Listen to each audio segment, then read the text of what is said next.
ಕೇವಲ ಇನ್ನೂ 30 ದಿನಗಳು. ಹೌದು, ಕೇವಲ 30 ದಿನಗಳ ಅಂತರದಲ್ಲಿ ಬ್ರಹ್ಮಾಂಡದ ಅತಿ ದೊಡ್ಡ ಗ್ರಹ ದೇವಗುರು ಬೃಹಸ್ಪತಿಯು ತನ್ನ ಪಥವನ್ನು ಬದಲಾಯಿಸಲಿದ್ದಾನೆ.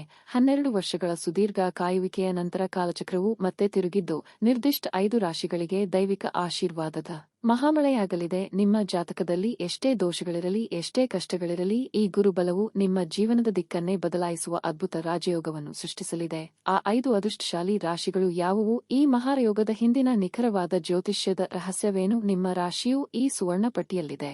ಬನ್ನಿ, ಯಾವುದೇ ವಿಳಂಬವಿಲ್ಲದೆ ನೇರವಾಗಿ ವಿಷಯಕ್ಕೆ ಹೋಗೋಣ. ಅದಕ್ಕೂ ಮುಂಚೆ ಜೈ ಗುರುದೇವ ಎಂದು ಕಾಮೆಂಟ್ ಮಾಡಿ, ತಪ್ಪದೇ ನಮ್ಮ ರಾಶಿ ಮಾಸ್ಟರ್ ಚಾನೆಲ್ ಸಬ್ಸ್ಕ್ರೈಬ್ ಮಾಡಿ.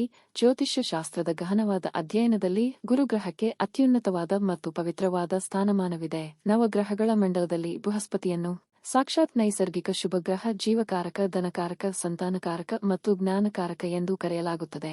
ಸೌರಮಂಡಲದ ಅತಿ ದೊಡ್ಡ ಗ್ರಹವಾಗಿರುವ ಗುರುವು ಒಂದು ನಿರ್ದಿಷ್ಟ ರಾಶಿಯಿಂದ ಮುಂದಿನ ರಾಶಿಗೆ ಪ್ರವೇಶಿಸಲು ಸರಿಸುಮಾರು 12 ತಿಂಗಳುಗಳ ಕಾಲಾವಕಾಶವನ್ನು ತೆಗೆದುಕೊಳ್ಳುತ್ತಾನೆ. ಇದರರ್ಥ ಸಂಪೂರ್ಣ 12 ರಾಶಿಗಳ ಚಕ್ರವನ್ನು ಒಂದು ಬಾರಿ ಸುತ್ತಿ ಮುಗಿಸಲು ಗುರುವಿಗೆ ಬರೋಬ್ಬರಿ 12 ವರ್ಷಗಳ ಸುದೀರ್ಘ ಸಮಯ ಬೇಕಾಗುತ್ತದೆ. ಇದೇ ಕಾರಣಕ್ಕಾಗಿ ಪ್ರತಿಯೊಬ್ಬ ಮನುಷ್ಯನ ಜೀವನದಲ್ಲಿ 12 ವರ್ಷಗಳಿಗೊಮ್ಮೆ ಈ ಪ್ರಬಲವಾದ ದೈವಿಕ ಶಕ್ತಿಯ ಮರುಕಳಿಸುವಿಕೆ ಉಂಟಾಗುತ್ತದೆ. ಪ್ರಸ್ತುತ ಗೋಚಾರ ವ್ಯವಸ್ಥೆಯಲ್ಲಿ ಜರುಗುತ್ತಿರುವ ಈ ಗುರುಗ್ರಹದ ಬದಲಾವಣೆಯು ಕೇವಲ ಒಂದು ಸಾಮಾನ್ಯ ಗ್ರಹಗತಿಯ ಪಲ್ಲಟವಲ್ಲ, ಬದಲಾಗಿ ಇದು ಆಕಾಶ ಮಂಡಲದಲ್ಲಿ ವಿಶೇಷವಾದ ತಾರಾಬಲ ಮತ್ತು ಚಂದ್ರಬಲಗಳ ಸಂಯೋಜನೆಯೊಂದಿಗೆ ನಡೆಯುತ್ತಿರುವ ಮಹಾನ್ ವಿದ್ಯಮಾನವಾಗಿದೆ.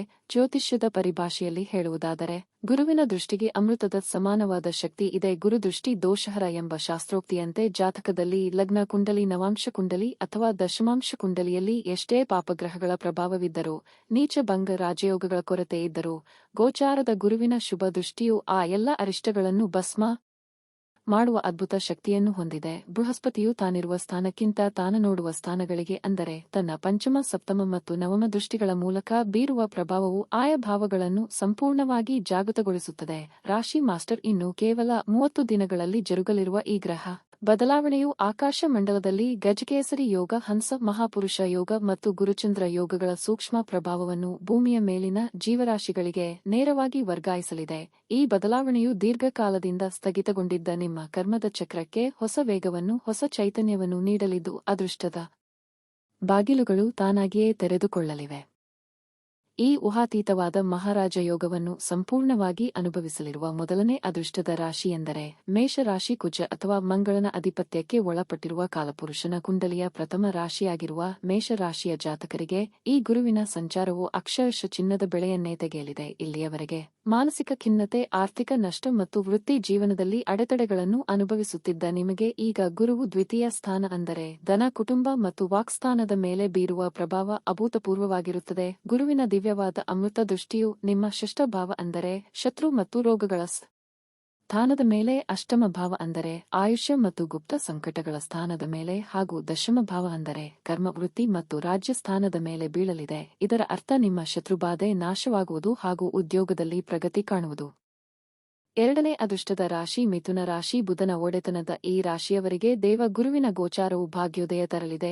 ಗುರು ಲಾಭ ಸ್ಥಾನದಲ್ಲಿ ಇರುವುದರಿಂದ ಸಕಲ ಇಷ್ಟಾರ್ಥ ಸಿದ್ಧಿ ಕಾಲ. ಇದು ಪಂಚಮ, ಸಪ್ತಮ ಮತ್ತು ತೃತೀಯ ಭಾವಗಳ ಮೇಲೆ ದೃಷ್ಟಿ ಬೀಳುವುದರಿಂದ ಸಂತಾನ ಯೋಗ, ವಿವಾಹ ಯೋಗ ಹಾಗೂ ಆತ್ಮವಿಶ್ವಾಸ ಹೆಚ್ಚಾಗುತ್ತದೆ. ಷೇರು ಮಾರುಕಟ್ಟೆ, ಐಟಿ ಕ್ಷೇತ್ರ ಹಾಗೂ ವ್ಯವಹಾರಗಳಲ್ಲಿ ಲಾಭ ಸಿಗಲಿದೆ.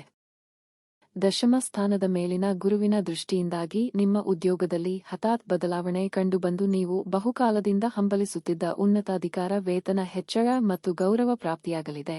ವ್ಯಾಪಾರಸ್ಥರಿಗೆ ಇದು ಧನ ಯೋಗದ ಸುವರ್ಣ ಕಾಲ. ಆರ್ಥಿಕ ಮುಗ್ಗಟ್ಟುಗಳು ಕರಗಿ ವಿವಿಧ ಮೂಲಗಳಿಂದ ಧನಾಗಮವಾಗಲಿದೆ. ನಿಮ್ಮ ಮಾತಿಗೆ ಸಮಾಜದಲ್ಲಿ ಮನ್ನಣೆ ಸಿಗುತ್ತದೆ. ವಿದ್ಯಾರ್ಥಿಗಳಿಗೆ ಉನ್ನತ ಶಿಕ್ಷಣದಲ್ಲಿ ಯಶಸ್ಸು, ಆರೋಗ್ಯದಲ್ಲಿ ಸುಧಾರಣೆ ಹಾಗೂ ಕುಟುಂಬದಲ್ಲಿ ಶುಭ ಕಾರ್ಯಗಳ ಸಾಧ್ಯತೆ ಇದೆ. ಮೂರನೇ ರಾಶಿ ಸಿಂಹರಾಶಿ. ಸೂರ್ಯನ ಅಧಿಪತ್ಯದ ಈ ರಾಶಿಗೆ ಗುರುವಿನ ಬದಲಾವಣೆ ದಶಮ ಮತ್ತು ಲಾಭ ಸ್ಥಾನದ ಮೇಲೆ ಪರಿಣಾಮ ಬೀರುತ್ತದೆ. ನಿಮ್ಮ ವ್ಯಕ್ತಿತ್ವದಲ್ಲಿ ತೇಜಸ್ಸು ಹೆಚ್ಚುತ್ತದೆ, ಸಮಾಜದಲ್ಲಿ ಗೌರವ ಹೆಚ್ಚಾಗುತ್ತದೆ, ರಾಜಕೀಯ ಮತ್ತು ಆಡಳಿತ ಕ್ಷೇತ್ರದಲ್ಲಿ ಯಶಸ್ಸು ದೊರೆಯುತ್ತದೆ, ಆರ್ಥಿಕವಾಗಿ ಧನಹರಿವು ಹೆಚ್ಚಾಗುತ್ತದೆ, ತಂದೆಯಿಂದ ಲಾಭ ಹಾಗೂ ಆಧ್ಯಾತ್ಮಿಕ ಒಲವು ಹೆಚ್ಚಾಗುತ್ತದೆ. 4ನೇ ರಾಶಿ ತುಲಾ ರಾಶಿ ಗುರುವಿನ ಗೋಚಾರವು ದಾಂಪತ್ಯ ಹಾಗೂ ಪಾಲುದಾರಿಕೆ ಜೀವನದಲ್ಲಿ ಮಹತ್ವದ ಬದಲಾವಣೆ ತರಲಿದೆ. ಮನೆ ವಾಹನ ಆಸ್ತಿ ಯೋಗಗಳು ನಿರ್ಮಾಣವಾಗುತ್ತವೆ. ಕುಟುಂಬದಲ್ಲಿ ಶಾಂತಿ ನೆಮ್ಮದಿ ಬರುತ್ತದೆ. ಸಾಲ ಸಮಸ್ಯೆಗಳು ಕಡಿಮೆಯಾಗುತ್ತವೆ. ಶತ್ರುಗಳು ಶಮನಗೊಳ್ಳುತ್ತಾರೆ. ವಿದೇಶ ಯೋಗ ಹಾಗೂ ಉದ್ಯೋಗದಲ್ಲಿ ಪ್ರಗತಿ ಕಾಣಬಹುದು. 5ನೇ ರಾಶಿ ಧನಸ್ಸು ರಾಶಿ ಗುರುವಿನ ಸ್ವರಾಶಿ ಆದ್ದರಿಂದ ಮಹಾಭಾಗ್ಯ ಯೋಗ ನಿರ್ಮಾಣವಾಗುತ್ತದೆ. ಜೀವನದ ಪ್ರತಿಯೊಂದು ಹೆಜ್ಜೆಯಲ್ಲಿಯೂ ಅದೃಷ್ಟ ಬೆಂಬಲ ಇರುತ್ತದೆ. ಶಿಕ್ಷಣ ಸಂಶೋಧನೆ ಕ್ಷೇತ್ರದಲ್ಲಿ ಯಶಸ್ಸು, ಆರ್ಥಿಕವಾಗಿ ಬೃಹತ್ ಲಾಭ ಹಾಗೂ ಆಧ್ಯಾತ್ಮಿಕ ಪ್ರಗತಿ ದೊರೆಯುತ್ತದೆ. ಆರೋಗ್ಯದಲ್ಲಿ ಸುಧಾರಣೆ ಮತ್ತು ಸಮಾಜದಲ್ಲಿ ಗೌರವ ಹೆಚ್ಚಾಗುತ್ತದೆ. ಜ್ಯೋತಿಷ್ಯ ಶಾಸ್ತ್ರದ ಪ್ರಕಾರ ಗ್ರಹಗಳ ಚಲನೆ ಜೀವನದ ಮೇಲೆ ಪರಿಣಾಮ ಬೀರುತ್ತದೆ. ಆದರೆ ನಮ್ಮ ಕರ್ಮ ಮತ್ತು ಪ್ರಯತ್ನ ಕೂಡ ಅಷ್ಟೇ ಮುಖ್ಯ. ಈ ಸಮಯದಲ್ಲಿ ಸತ್ಕರ್ಮಗಳನ್ನು ಮಾಡುವುದು ಅತ್ಯವಶ್ಯಕ. ಗುರು ಅನುಗ್ರಹಕ್ಕಾಗಿ ಮಂತ್ರ ಜಪ, ದಾನ ಧರ್ಮ ಹಾಗೂ ಗುರುಗಳ ಗೌರವ ಮಾಡುವುದು ಮುಖ್ಯ.